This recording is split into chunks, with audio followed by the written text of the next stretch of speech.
Welcome to the Kolbecast, episode 163. Thanks for joining us.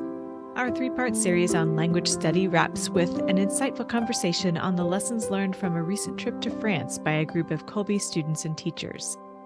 As one might expect, there's plenty of discussion about food and well-known landmarks.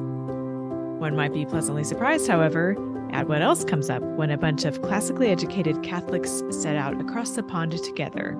We hope you enjoyed the episode.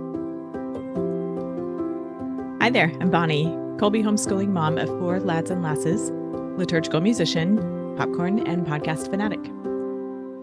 And this is Stephen, homeschooling father of 5 and director of development for Kolbe Academy. So Stephen, when we were in Atlanta a while back, remember the conversations happening around us when we were recording our episode that we did together? Yes, there was a lot going on at that time. It was just, the air was full of festivity. And a lot of those folks were there for, of course, the commencement festivities. Many of them went on a trip from Atlanta to France. And that's what we get to talk about today. Back with us are a few friends of the Kolbecast. Mrs. Jenni Mammola, chair of the languages department and French instructor here at Kolbe. Mrs. Therese Prudlo, chair of the history department and instructor as well. And Mrs. Megan Lengyel, Kolbe's chief academic officer. We also have with us a Kolbe student named Mary who made the trip to France. Hi, ladies. Good to see you, and welcome to the Kolbecast, Mary. Hi. Will you tell us, Mary, about yourself and like how long you've been doing Kolbe, or other ways, like maybe how you found Kolbe, your mix of how your family makes use of Kolbe's offerings? Yeah, so my family has done homeschool pretty much my whole life. And mom always taught us when we were younger, but then as my older brother, he's like 4 years older than me, as he neared like high school age, mom couldn't keep teaching him. It was getting out of her caliber, like all the sciences and math. So we decided to do some online school for the high school students. So then he started doing some of that, and my older sister did too. And then when I got to high school, I started doing high school classes with Kolbe online. So, and then that's when I started French. I had done like 6 years of Latin, I want to say, in like middle school and late elementary, but I had never done French, and I didn't really want to keep doing Latin. So I was like, I'm going to go do French. And obviously I was in Mrs. Mammola's class because she was the only French teacher. So I started that, and then I just kept doing French, and I just finished French 3. I've been in French club all these years, so that's been a ton of fun. And actually next year I'm going to be a French club co-president, so that's going to be a ton of fun. I can't wait for that.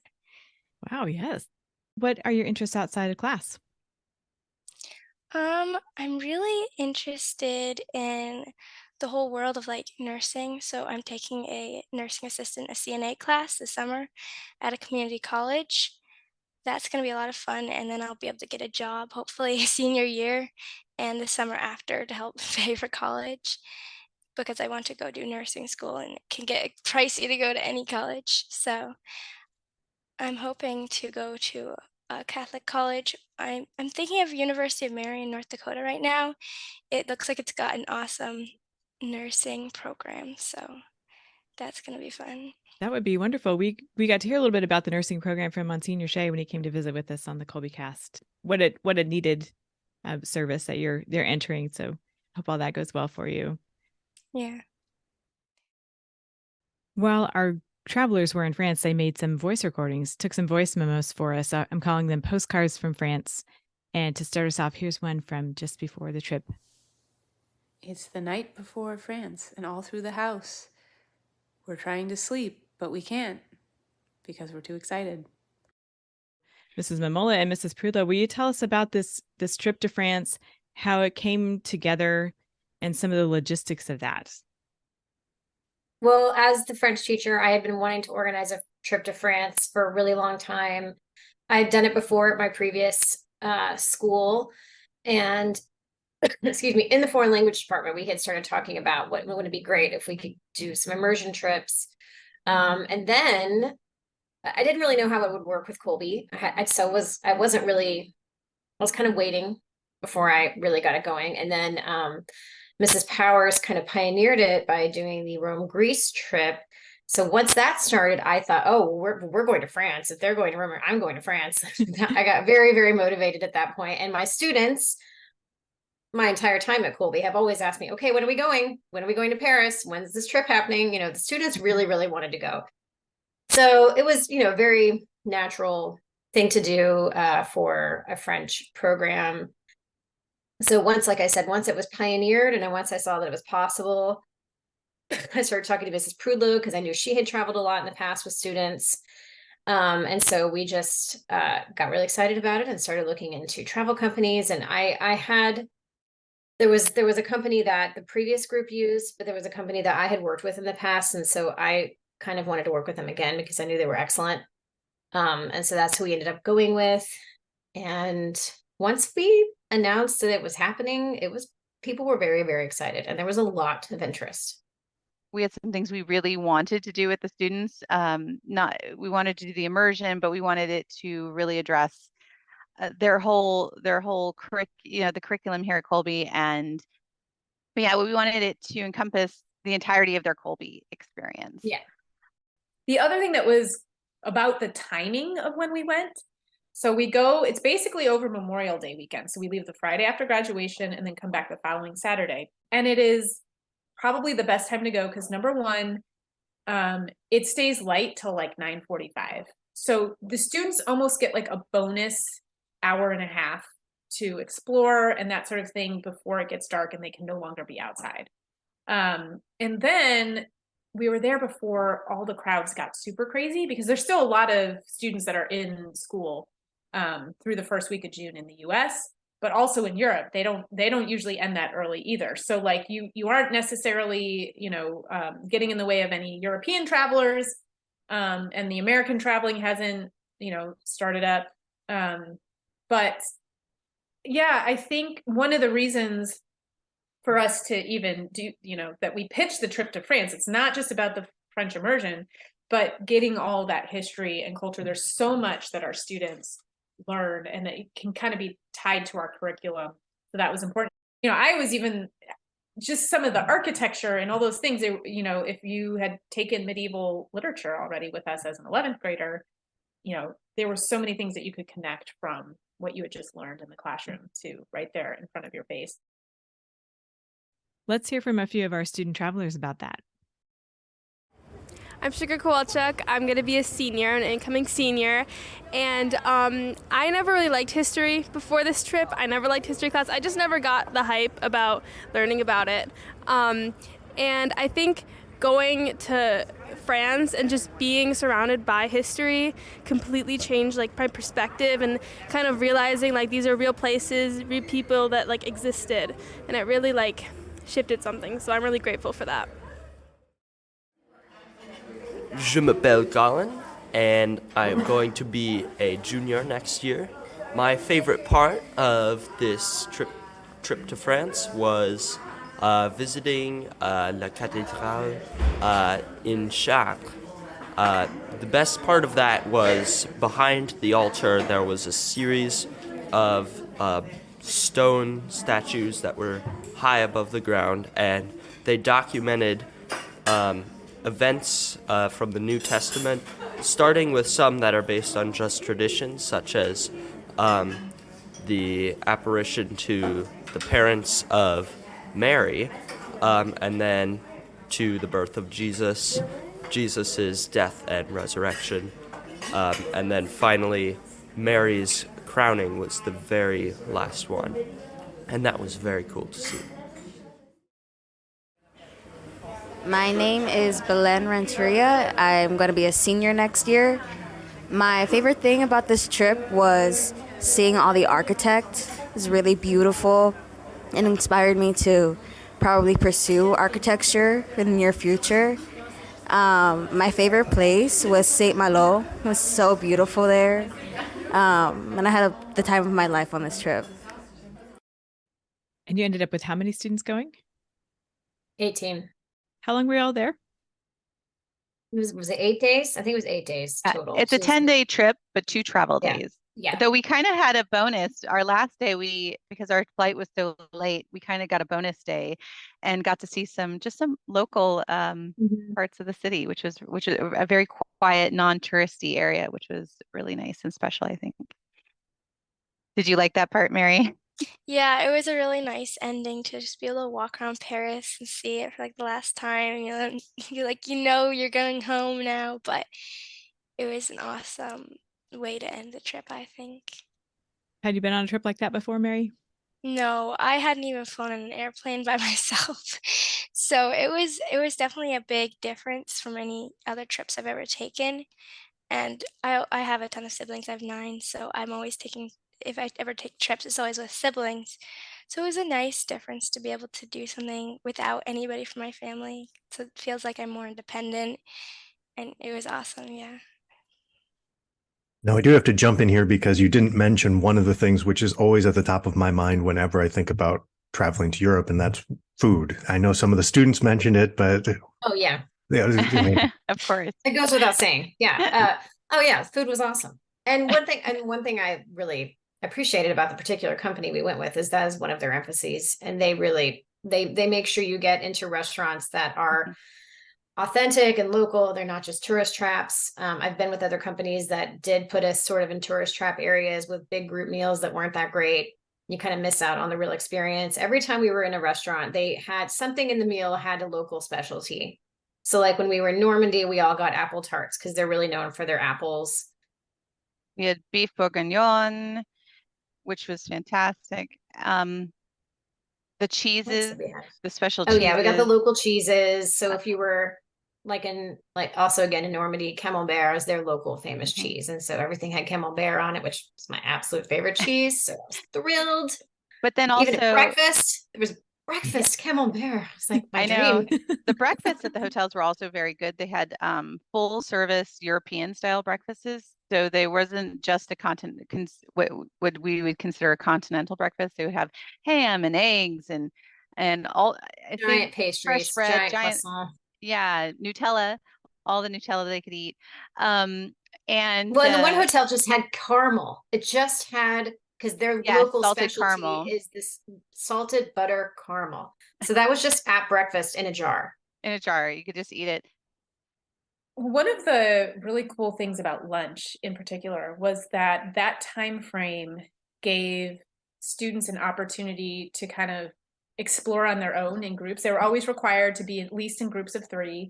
But they would have just a small window of time, usually about an hour, sometimes an hour and a half, where they could explore the area we were in and try to find unique places to eat or really anything. They could just like grab something to go, or they could, sit down at a restaurant. We kind of warned them about sitting down at a restaurant because you kind of got to be on it. You kind of go in, you tell them, hey, we have this set amount of time. Can you serve us? And they would almost always come back with really cool stories about where they found their lunch for the day. So for example, at Mount Saint Michel, myself and Mrs. Prudlo and Mrs. Mammola actually had a hard time finding a place because we went into this really cool looking sit down restaurant and it was like overlooking the ocean. We were like, this is amazing. And then we picked up the menus and we looked at the price and we're like, we're out of here. We're like, we can't afford this. So we left. And then because we had already sat down and spent some time looking, we were getting short on time. So we were going to have to get something to go. So we just went to this little crepe station kind of next door to that. And they were okay. They were fine. I mean, crepes are delicious. So it wasn't terrible. And then after we were done, we kind of made our way down and met the group of students. And it was probably 4 or 5 of the students came down and they were glowing about this amazing, cheap crepe place they had found. And they were so excited about it. It was so great to hear their experience and to go, I was like jealous of them. I was like, oh my gosh, they found this amazing lunch spot. And we ended up eating this really like, so crepe, to go. And, I'm not hungry, but I just wasted you're only in France for like 8 days. And if you waste one of your lunches on something that doesn't taste very good, it's kind of disappointing. But I was impressed with our students. Our tour manager always made sure that we were in a really good area where they could find local things to eat. Nobody went and tried to find a McDonald's or a Burger King or anything like that, right, Mary? I mean, you guys are all eating. And Mary, why don't you tell them what are some of the most interesting things you guys all ate on your own over lunches? Well, most of the time we just ate sandwiches, but French sandwiches, they were so good. Like the way they made them was so much better than American sandwiches. I mean, the bread was always like baguettes, and they would have like all the vegetables in them, and a lot of the time it would be ham, jambon. I saw that like everywhere, but I really liked the chicken sandwiches. Mhm. Those were very good. And I really liked how they put slices of boiled eggs in the sandwiches. I thought that really added a unique flavor to the sandwiches. Have you started making any of those sandwiches back at home? Not really, because, well, we don't really have baguettes, and I would have to make them. So that sounds like a daunting task. I understand. New hobby for you. That's right. Well, one that I saw a couple kids eating, I was surprised that the kids were willing to eat it, and it was the sliced boiled egg with cornichon. Like that was the recipe. Yeah. It was a baguette with butter, cornichon, the little pickles, and sliced boiled egg. And I was like, that's an interesting combo. I mean, I like It's it. very But tasty. I'm surprised students were eating it. And a few of our students on their own went and ordered escargot and tried that. They would order a plate and share it sometimes. So we got to experience, the seafood when we were up in the northern area of France on the coast. And then of course, just your normal French fare of like baguettes and croissants. And I just said it correctly, croissant. I'll never say croissant again. Croissant. Very nice. I even brought home a suitcase full of baguettes and Excellent. croissant and chocolate croissant and macaron and other things, chocolate. I even brought home stinky cheese, which was in our fridge. I got it for my in-laws and I put it in my fridge. And for like 4 or 5 days after that, every time you open the fridge and it was like, what is in there? I'm like, it's just the French cheese. It's quite delectable. It's supposed to smell like that. I love the suitcase full of food souvenirs. That's fantastic. I don't remember any kid complaining about the food or saying, this is weird. What is that? There was no scowling. I was like, okay, all right, let's try it. no one Very, said, very good. no one sent food back to the kitchen. No one didn't eat their. You were all Well, we told starving them though, not to, right, but- Mary? Yeah, And they were starving. Usually by the time we got to a meal, everybody was starving. definitely. The food was amazing. What was your favorite, Mary, as far as the food you had? I don't know. I honestly can barely pick, but just like the pastries, they were so good. Several of our travelers had noteworthy moments with food involved. Hi, I'm Agnes Turpin, and I'm going to be a junior next year. This was when we went to an Italian place for dinner, or actually lunch. There's an Italian owner there, and we asked him in French, like something about the sandwich, and we could not understand him at all. And then one of my friends asked in English, and he didn't understand that. And then they asked in Spanish, and he understood that. So one of us was speaking in Spanish, one of us was speaking in French, and one of us was speaking in Italian, and somehow we got what we wanted. So that was like a trilingual moment. Hi, I'm Bridget Bryant. I just graduated from Kolbe Academy. And I really love this trip overall, but one of my favorite things was using all of my languages that I know, and one specific interaction that I had was in this shop yesterday, I think, in Chartres, that it was an Italian shop, and so I started speaking French to the shopkeeper, and he started speaking French to me, but I could tell it was very hesitant, and I tried a little bit of English, and it wasn't working, and then I realized that he just had a really thick Italian accent. And so he asked me if I spoke Italian. I was like, no, I speak Spanish. And so I started speaking Spanish to him while he spoke Italian to me, and we understand each other perfectly. And it was just really cool to be able to utilize my languages in that way in a real life setting instead of just practicing in a classroom or something like that. But yeah, this was a really incredible trip. Hi, I'm Mary Grace. I'm going into 10th grade and I'm a student here at Kolbe Academy. This was just a once-in-a-lifetime experience. Being able to go with other kids was just so awesome, even though sometimes we were a little crazy and our teachers had to make sure that we calmed down. But it was just such a wonderful experience. I'd have to say that something that inspired me the most was definitely when we went to Mass and it was all in French. And I just could hear all the congregation just singing beautifully in French. And I feel like back home in the U.S., we don't really get that as often ever since COVID. People weren't coming to church as much as they did before. And it was just a full church and everybody was singing. It was angelic. It was beautiful. I have 2 stories to share. One was a bit of a culture shock on our first day. It was me and 3 other students. We went to lunch and we didn't realize how long it would take in France to get our food. So we were on a time crunch. So we went to what appeared to be a quick sit-down restaurant, and we ended up being quite late, and we had to tell the waiter to hurry up about 3 times. But we definitely realized that we need to allot more time for lunch if we're going to go to a sit-down restaurant. So that was quite the lesson learned. Another story was when we were at the top of the Eiffel Tower. I was near I don't remember what type of store it was, but it was some sort of, I think maybe it was the gift shop. And there was somebody there who, I'm a Spanish student, but she only spoke Spanish, so she was from Spain. And she was trying to ask one of the ladies working there who only spoke French something about, I think it was exchanging euros or something.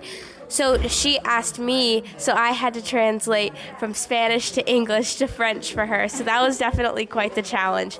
I feel like on this trip, even though I'm not a French student, I learned so much French just from being here for 9 days. So I was able to, by the end of the trip, be able to only talk in French when I'm ordering food and stuff. So that was definitely quite the learning experience. I would recommend abroad trips to every other student out there. It was just such a fruitful experience, and it was so worth it. My name is Ariana Davey, and I'm a rising senior.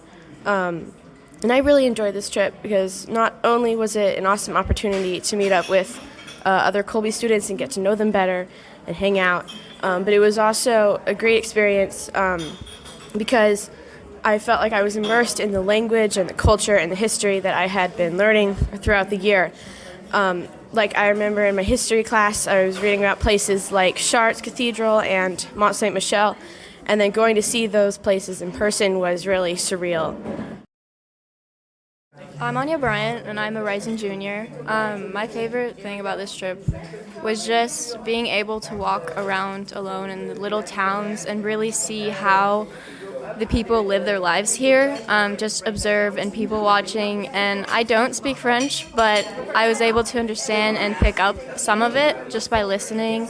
I think it's a really great way to just expand your knowledge of other cultures and other languages, and just see how the world works in a way. So yeah, and also just hanging out with people I've known for about 3 or 4 years and seeing them for the first time was really, really amazing. And being able to go on this trip was such a great opportunity, and I'm so grateful for that. Fun hearing the students talk about their experiences. I heard several of them make reference to their initial sort of hesitancy to use French, to speak it themselves, but then also them relying on their other languages that they were more familiar with, and how they were able to kind of, one was speaking one language and that translated into another one, and then they got to a third language, and then they all figured out what was going on. And I thought that was really amazing. It was really beautiful to see. As I said, again, as a history teacher, I'm not one of the language teachers, but they were all using, our languages were being used from Kolbe. There was the students who were using their Spanish, their French, even a few Latin. They were when they would see that somewhere, they would try to, we had a couple Latin students as well. Just integrating everything that they had learned at Kolbe and working together as students, coming together to help each other out and to figure these things out. It was really neat. It was open to anybody. Okay. But it was majority French students, people who've studied French. But there were about at least 5 or 6 who had never studied any French who came. And so that was impressive to me. That was impressive that they were willing to do it. And we had one student who would just try to put things in his phone, and he would speak. I mean, he would do his best to just spit out a phrase, and he wasn't that half bad. I was like, hey man. And he had studied a lot of Latin. And if you have studied a lot of Latin, that can really help you with other, with Romance languages. So he did great. He was doing really great. As a French teacher and foreign language person, it was of all the trips I've ever taken, these students were the most courageous with their language, by far. The most open, the most willing to put themselves out there, the least afraid of making mistakes, the most enthusiastic about trying something new. So that is just a testament to Kolbe students. I was so excited. I mean, I had some, and the tour guide would say to me, I haven't heard that kid speak any English this entire trip. I'm like, I know, like, it's like this is what was so special about it. And for me, I was just so proud of them. They would go up to our tour guide, and just start talking to her in French. And she was ready just to practice with them. And she was very easy to listen to and very clear. And so I think even the non-French students, they were picking it up because they were being immersed in that culture and that language, which is, I think, so important. Because often teenagers, I mean, and I was one of these teenagers when I first went to France. It's, it and you studied it, but you're scared to death, and you're hearing how fast they speak, and they're in your face. And it's just, it's this kind of moment of, oh my gosh, you have this moment of panic, and you're afraid to look like an idiot. But I just felt like they were really brave. And, it's a perfect culmination of all the years that they've studied French. It was all coming together for them. And so that was great for me. Yeah, we had a couple of the students who, by the end of the trip, were taking a stab at their French, at trying to, one of the students, Jack, he's a Latin student. I think he's going to be in Latin 3 next year, if I'm remembering correctly. But he would raise his hand and try to give his, daily high or daily low in French. He did that once, and we were all very impressed. The tour guide was very impressed that the students were willing to speak French. Even the French students that she had interacted with in the past, they just got so shy to try it. And our students were just willing to jump in and actually speak and talk with them. And Servan was our tour guide, was amazing. She would take the time, and she was very patient with them, and would speak with them and encourage them. So that was wonderful. Here's tour guide Servan herself, followed by more postcards from France. So I've been a tour guide for 10 years. And I think this trip was one of the very most fun I've had, because people were amazing. There was so much curiosity and enthusiasm. It made my work really pleasurable, and I got to meet very interesting personalities. I think people were really, how can I say that, motivated and energetic and willing to learn and curious. And we discovered a lot of things together, sharing knowledge all together, and discovering how much we know at the end of the day. That was fantastic. I had so much fun. Thanks. Thank you, Servan. Hi, this is B. Dean. I'm a rising junior, and my favorite part of the trip was getting to go with all of my fellow French 3 students. It was really nice to, after 3 years of being in class together, to actually go to France. After all the jokes about how we were going to come here together, it was nice that it finally came true. My name is Kate Gagnon, and I am a rising senior. I really enjoyed being with everyone on this trip. It's really amazing actually being able to see and meet real Kolbe people.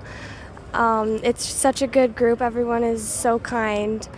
And I really enjoyed seeing Omaha Beach and the towns surrounding, especially going to the cemetery, the American Cemetery in Normandy. I just really put myself in the place where people from years ago would have been, like hiding behind the walls and in houses, and just like the war happening. And it's crazy to think that people just like us have been there and fighting for their lives and serving their country. And it just serves as a great example, and I show so much respect to all those people. My name is Lachlan Evans, and I'm 15 years old, and my favorite part of the trip was the time that we spent in Normandy. Mary, had you met any of the other students who went on the trip? No, Okay. no. There's only one student that lived in the same state as I did, and he lives like an hour and something away, so I had never met any of them.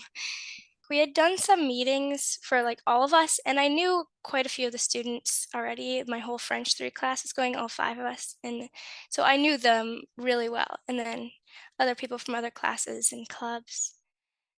Time spent in company together was a common highlight for our student travelers, as they'll tell us in these audio postcards. I am Genevieve Hebda, going into junior year with Kolbe. I really enjoyed this trip to France, I think probably more than I expected. When I first heard about it, I was a little shocked because it was quite a bit of money for a very sad, broke sophomore student. But, you know, I did the thing, I got 3 jobs, and I think it was worth it. The thing is, you don't realize when you're going into something like this, the different types and flavors of experience you're going to get, because as our tour guide says, there's a difference between being a tourist and a traveler, and I think this trip really helped show me that with everything we saw and all the cathedrals and history and really connecting with the faith. I can't tell you how comforting it is to be walking around a foreign country where no one speaks your language and walk into a church and see everyone smiling. That was one of the best parts of the trip for me. Hey, I'm Isaac Lee, and I'm a rising junior. I think this trip was really special, and although it cost a lot, it was really worth every dollar. It was one of the best times of my life. So to pay for this trip, I've gotten 2 jobs, actually. They're both lifeguarding positions. I'm not sure I'm really looking forward to one of them in particular, but the trip really outweighs that. I'm super glad I took the harder road to pay for the trip, because it's really a once-in-a-lifetime experience. And besides seeing all these amazing things and having such a great time, I get to learn about history and practice my language skills while I'm at it. Besides the touring and all the sightseeing, we played lots of fun games with each other. Those resulted in so many hilarious tales, I couldn't pick one. But yeah, I really want to thank Kolbe for the trip. It was really awesome. Here's Agnes again. Well, in this trip, there were lots of amazing things. I got to meet all my fellow students and all my fellow teachers. And also we got to learn all the history that we have learned in Kolbe, just in real life. And if there's another trip, I definitely recommend going. It was so amazing.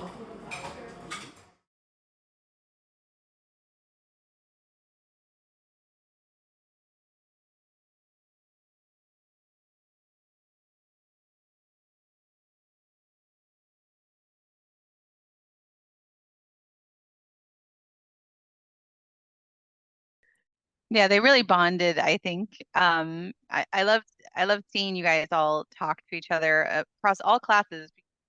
We were mostly like sophomores and juniors and seniors, but everyone was getting along. Everyone was hanging out with each other and talking to each other. And I remember our tour manager and I mean all the different outside people we interacted with, they could not believe.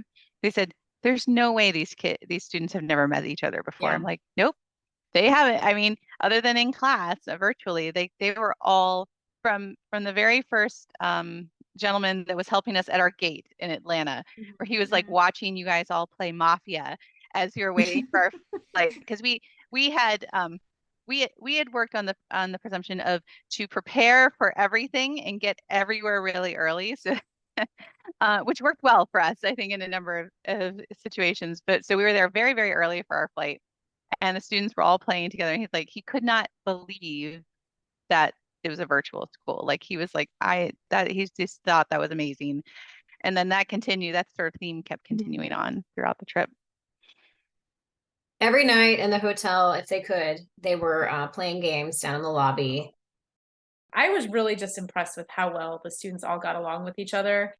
People weren't on their phones, they were, occasionally they were, but, I don't want to say they never were, but, they kind of call each other out. Oh, you screenager, like, join the group. You don't need to be on your phone, that kind of thing. And they were always asking us, can we have lights out like 30 minutes later so we can play one more game of Mafia or one more game? They were really into this game called Coup. And then one night we actually did a rosary in the lobby, which was awesome.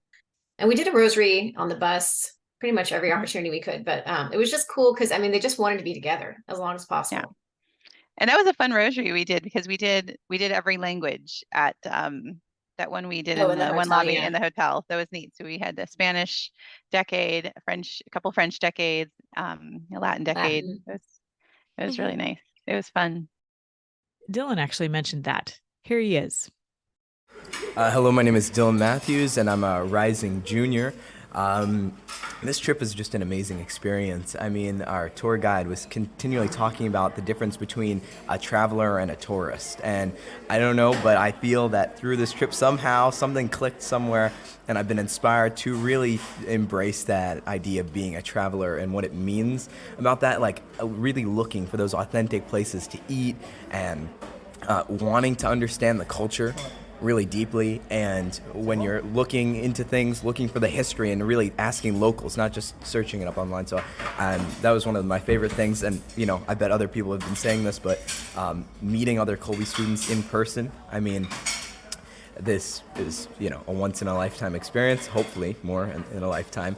But it was really cool to all meet in France. Especially my French class was all here, and so what better way to practice our French and to like a final exam, really, like come to France all together and practice French all the time.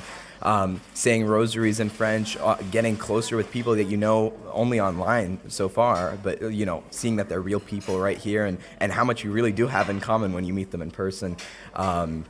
Yeah, these are all things I really enjoyed about this experience.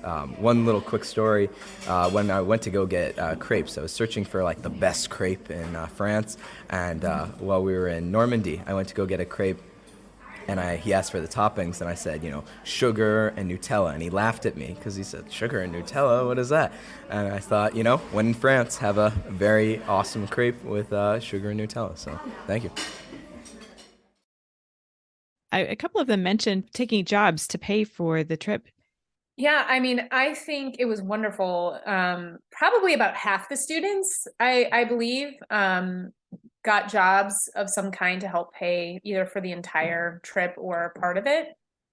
And it's something, you know, when we're presenting the trip, we encourage them to say, you know, this is not just something you're not owed this. This is a great privilege, and you should participate as much as you can, if you can, in the collecting the funds to make it happen. And also, I think if you can, or even helping at home, like helping. Well, yeah, even just by helping at home, just doing something to show gratitude, but also it makes you even more invested if you had to work for it.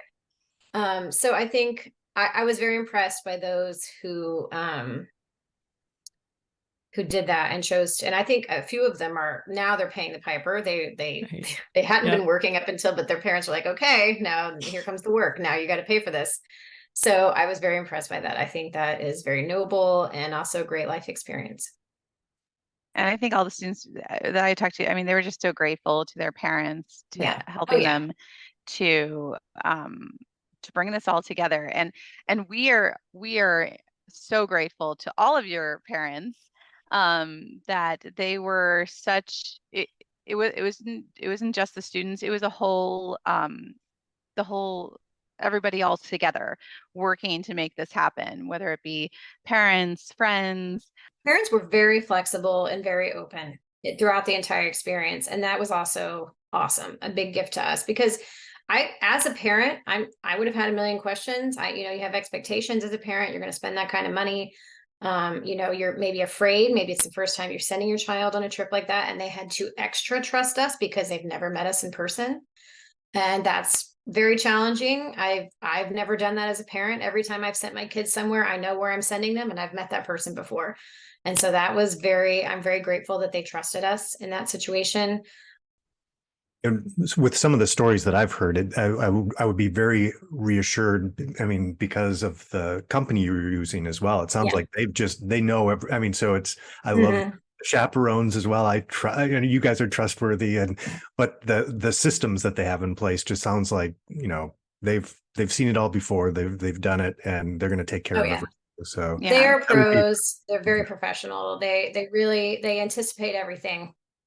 And they do have great systems in place.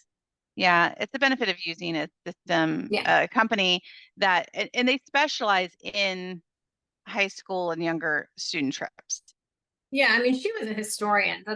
They assign you a person who is an expert in something, and she was really kind of a historian, art historian, and so she was so enthusiastic. She really built the enthusiasm as we would approach a location. She would have a whole mini lecture and all this great information to share with the students.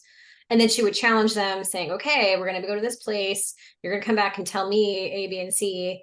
And she was creative. She would give them little scavenger hunts or little clues or little things. So that was a lovely added benefit as well, because I mean, I know French history, but it's been a while.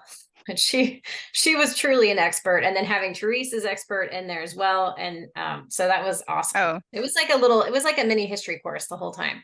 It was so fun. And then she and I would just sit and chat about the next place. And she's like, okay, we're going to do that. And she would bring in, she knew we were a Catholic group. So she would bring in things like that. She talked, because she is from Paris. She's native to Paris and Provence region, but she talked about when we drove past, we were not able to visit the zoo on our trip because it was out of the way. It was a very fast trip. But she would talk about it with the students because she knew they would be interested. We talked about Joan of Arc. We talked about Saint Genevieve. And we had a Genevieve on our trip, which was wonderful. We were able to talk about all of these places and these saints, and the students really engaged with the fact that this, visiting a place like Europe, it's not just going for a vacation. It's really part of our Catholic inheritance. I mean, it is the background, the people that have lived there before. It's really visiting our roots, our Catholic roots, by going to a place like France or to like Italy, like before, or Greece. Yeah, so it was. I think it was just really special. Here's Colin again with one last postcard from France. It's been really cool to go to France and see how people do actually speak this language. It's not like something Mrs. Mammola made up just to torture us. It's an actual language. So finally, I have figured out that it's something real, and it's very useful to know French here, because if I didn't, I'd get a lot more from the Parisians. And they really don't like tourists here, so it's good to be able to know French because you can kind of distinguish yourself if you're at least trying to speak French. The French people will respect you a lot more, and I've greatly appreciated knowing the French language and being here. I know for sure my son came back speaking much better French than before when he left. So. Do you think that's partly how Mrs. Mammola runs the classes? Like she sets that up where they are comfortable speaking French to each other. That's just part of it. Yeah, I definitely have to give credit to her, because I don't think she has set it up in their classroom where they have a lot of speaking time. And that's something with some families are like, oh, how can my child actually learn foreign language online? It's just a testament to that. I'll go so far to say is like the students that go ahead and take the conversation lab too, those ones are even more prepared. Yeah. And I just, so yeah, Mrs. Mammola I should call her Madame Mammola. She does an amazing job with the French program. So, I mean, really, she has built the French program. She was the first French teacher that we hired. We had like 9 students interested in taking French 1, and that was it. And she has just built it from there. For me, all during this recording, I have kind of a running joke with my daughter who does speak French. Yeah. And every time I try to pronounce a French word, she kind of like shakes her head at me and says, "No, Dad, no, don't do that." So, Mary, do you have advice on somebody who's trying to say French words in the proper way? What's some good advice for me that I might be able to impress my daughter later on? I think one of the main things is don't pronounce the letters at the end of the word. And just try to pronounce it with like a French sounding accent. Is there a certain way you should hold your mouth or things that you have to try to work on? You could try working on your French R's. You have to make a very like growly sound, kind of. It was very hard when I started learning French to learn how to do that. But Mary's awesome because everybody in the class that she was referring to, her French 3 class, they all came, all 5 of them. But you're the only one in that entire class who did not have French prior to French 1 with me. So she's gone the true beginner and level 2 and then level 3 and then traveling to France. And she is, I think it's kind of hard for you to describe how to do it well because you're a natural. Your accent is lovely. So Thank you. think that when it comes naturally to you, sometimes it's hard to describe to another person. You just do this, you just make an accent because I just have one. But I love hearing her describe it because it's, obviously as a teacher, I like how she's all the little tips that she has. I guess I want to make sure if any parents are listening, if they're afraid or nervous, I just want to reassure them, we really used a very top-notch company. It's rated very highly among all educational circles that I know of, and also just online. And they really do account for every contingency. They've got a plan. They've been around, I think, at least 20 years. And they have a great organization, and they really are, their specialty is teenagers. Unlike a lot of these companies will do high school and college or even like adult groups or whatever. And this is one that's kind of unique. It really emphasizes high school, and it really emphasizes education. And it also really emphasizes cultural immersion. So they try to get you to the best places, and they have a great insurance policy. So all of that comes with this kind of travel. There's liability coverage, there's insurance, there's travel, and there's all kinds of ways to protect the traveler and to deal with any kind of emergency or whatever. And I know even just after we got back, I did kind of a debrief phone call with the company, and she was presently dealing with other schools that were stuck in New York because flights were canceled, all that kind of stuff. They have someone on call 24 hours to deal with anything that's going on. So that, I hope, is reassuring to parents.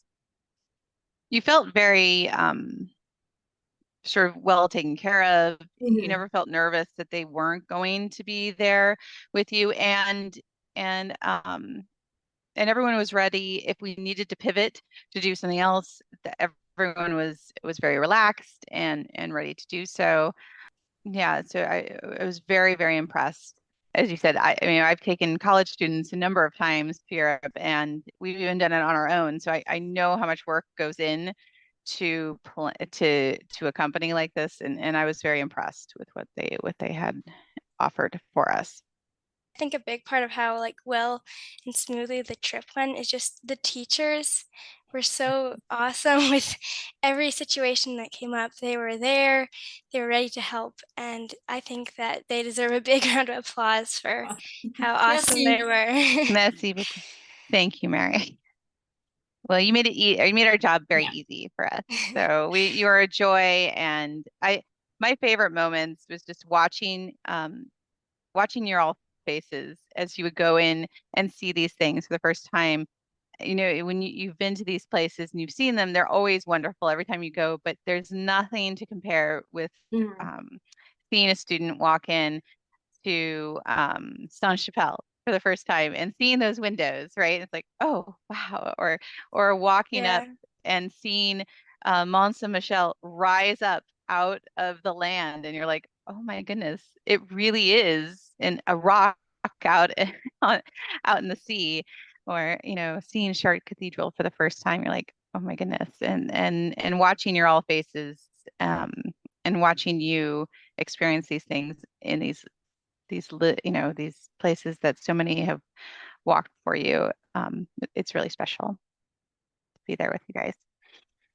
Well, and like in Paris, I was just thinking about how we were able to emphasize Catholic sites. There were things on the itinerary that I felt like, oh, that's fine, but I know my students are going to want to see as many Catholic churches as we possibly can, and so that was one thing that the tour company said, oh, okay, well, we'll throw this out and you can do this. So we were able to see Sainte-Chapelle. That was kind of a last minute add-on, and you can't go into Notre Dame yet, so we saw it, but you can't go in, so that was sad.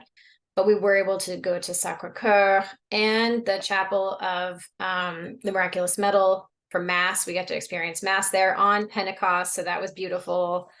And there were pilgrims all at all Mass. over. Huge standing room only Mass. So that was really, really beautiful.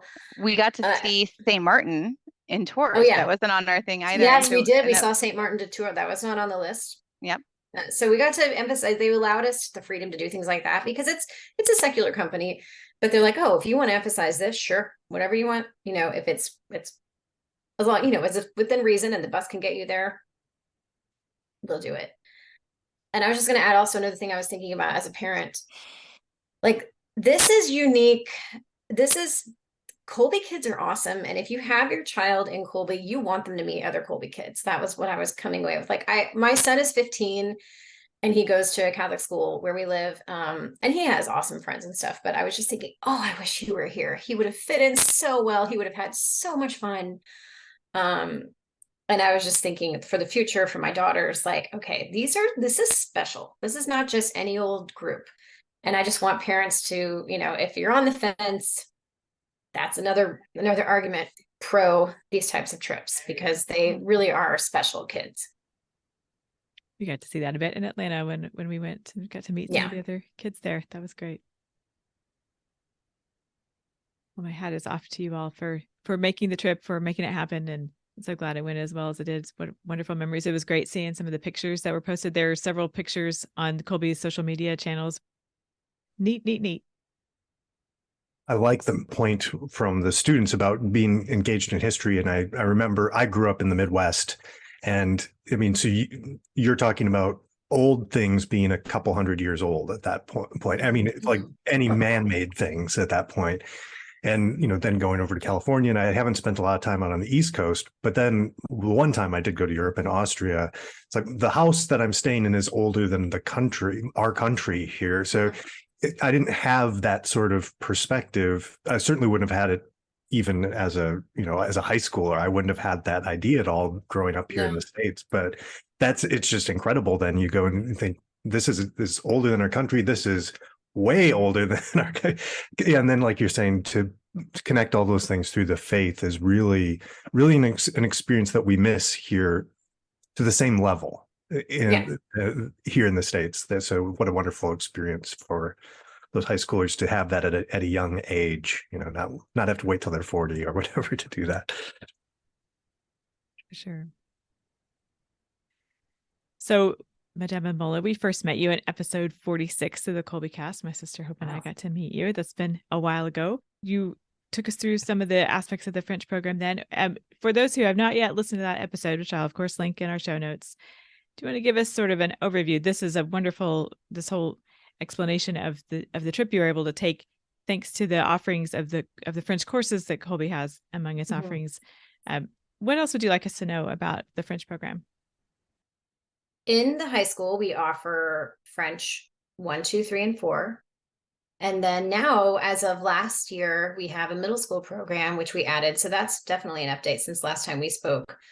We now have 2 middle school French courses that students can take. So it's Introduction to French 1A and then Introduction to French 1B. So essentially, 6th, 7th, and 8th graders can get an introduction to French, and their first year would be, we use the same book as level 1 for high school, but we slow it way down. And what's nice about doing it in middle school is that you can really take the time to emphasize even more vocabulary. You don't have to go quite the same pace. You can do a little more culture. You can have a little bit more fun with it. And the other advantage to taking it when you're younger is your accent is going to be better. It's just been proven.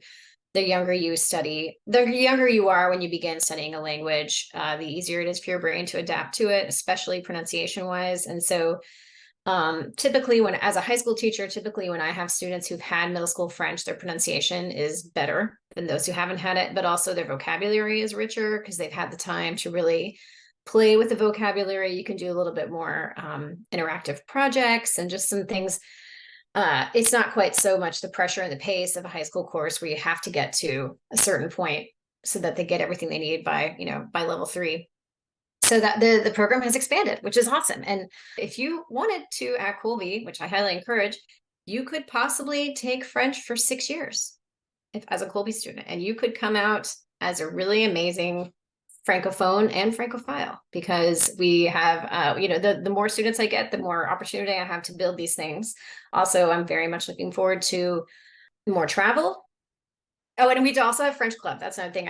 So as in addition and an accompaniment to the French program, we have French Club. French Club is open to anybody. It's not just anybody who's interested in French culture and language can come to French Club. And you've been a part of that for a while, right, Mary? Tell us about French Club for you. So I joined, I think, freshman year. So every year that I've been doing French, I've been doing French Club. And then the end of this past school year, Ms. Mammola was like, I need French officers. And I was like, yeah, I really want to do that. So I went and emailed her and she's like, yeah, you would be perfect. So me and another girl are going to do it. And I think it's going to be a lot of fun, and we'll be able to really hopefully take a lot of the workload off of Madame. I know she has a lot of work, so we're really looking forward to making it more student-led, hopefully. Fantastic. We've seen you guys lead the Rosary in French, just the weekly school Rosary. A wonderful performance at the Kolbe's Got Talent show this past May. That was really, enjoyed that very much. What else sorts of things do you guys do in your meetings and activities? Well, we watch a lot of videos, French recipes. Those are the best. French. Everybody wants to eat. I know. And we always do it around dinner time, so everybody's always starving. Oh. And then we watch like French culture videos. We've gone over some different vocabularies for the seasons we're in. It's pretty free and open. It's a lot of culture. It's a lot of emphasis on culture. We're just there to have a good time and kind of talk about the French culture. This episode's coming out over the summertime, but soon school will be starting. So there's a lot of excitement about clubs beginning. But that happens sort of after we get settled with the school year, right? So I'm hoping, you want me to give you a little teaser on clubs? Okay.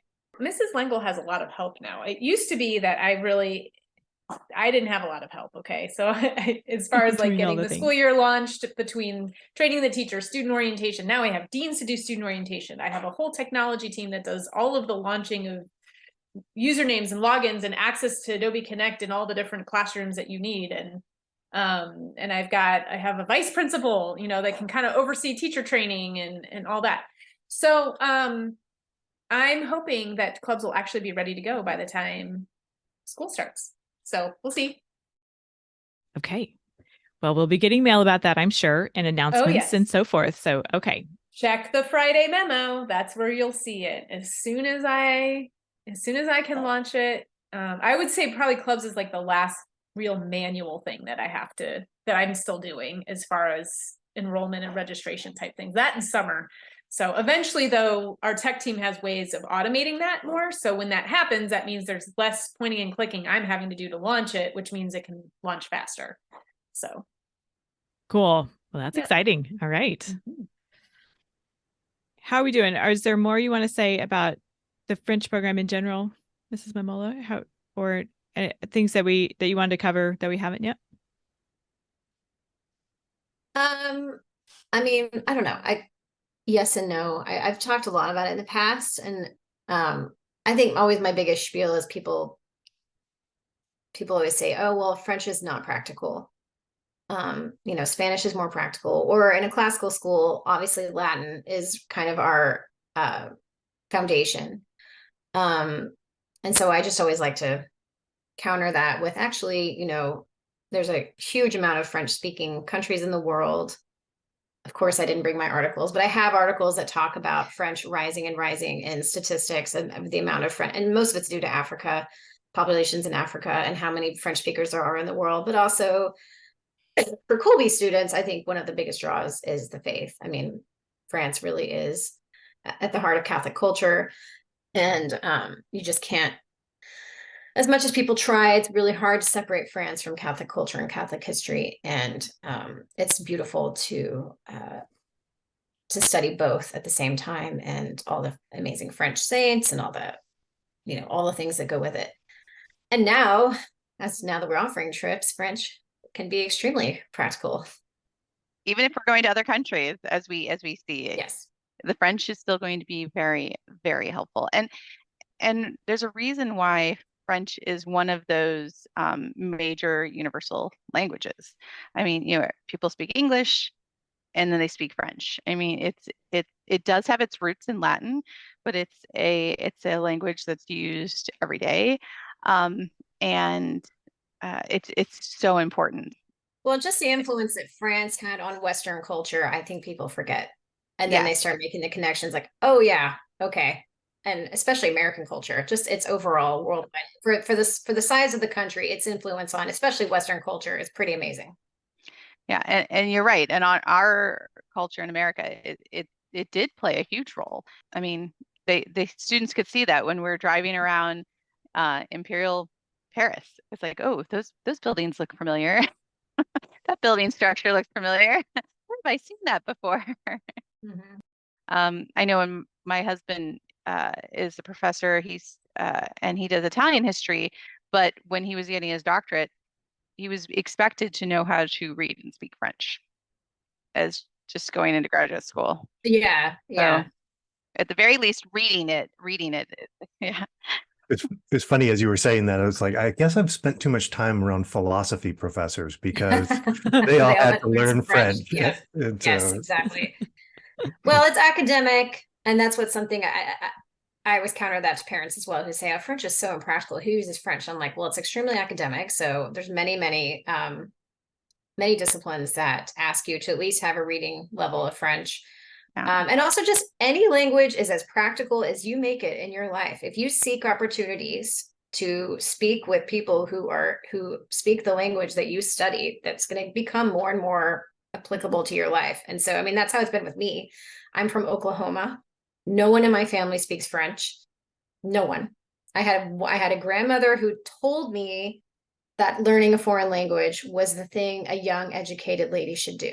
And that French specifically, and this is just her style, French was what sophisticated young ladies studied. And so she influenced me, and she bribed me with a trip to France. So she didn't even really speak French. She kind of spoke French, but not really. But she was a big traveler, and she loved Paris. And so she really influenced me in that way. But then I just continued to seek ways to use it because I loved it so much. And so I continued to seek ways to get there. But also, even in California, I worked for French immersion preschools and French immersion schools in the Bay Area. So as I said, it's as practical as you make it. It's kind of definitely, in certain regions of the US, for sure, Spanish is everywhere, and it's easy. Those opportunities come to you. But I also know a lot of people who have taken, 4 or 5 years of high school Spanish who never spoke it again, because in the US, you don't have to. You can take it or leave it once you've done all that language study. So that's the argument I always like to speak out against, because that's the one that everyone says to me. Oh, why do you do that? We have such a great French program here at Kolbe, and students and teacher. And so it's a great when you have the opportunity in front of you. Yeah. I was just gonna say, anything. I want to encourage parents to let their students look into the ones they're interested in, because if you're already more interested in it, you're going to connect earlier, and rather than just saying you should take this one because of these reasons. There's a lot of valid reasons to take certain specific languages, but I do find that students who are getting to study the one that already interested them, that always goes better. Because then they can study more later on. They can start with one and move on because they found that love. It's like, I'm sure you remember, like with music, you study piano, but once you've studied that, maybe you're not an expert in an instrument, but you could pick up certain other instruments and figure them out now that you have that that side of your brain is working in that way. Yep. And that's come up several times in our conversations, this series on languages, about the habit of thinking that is cultivated by language study, and that applies to so much of life. It's been so fun hearing about your trip.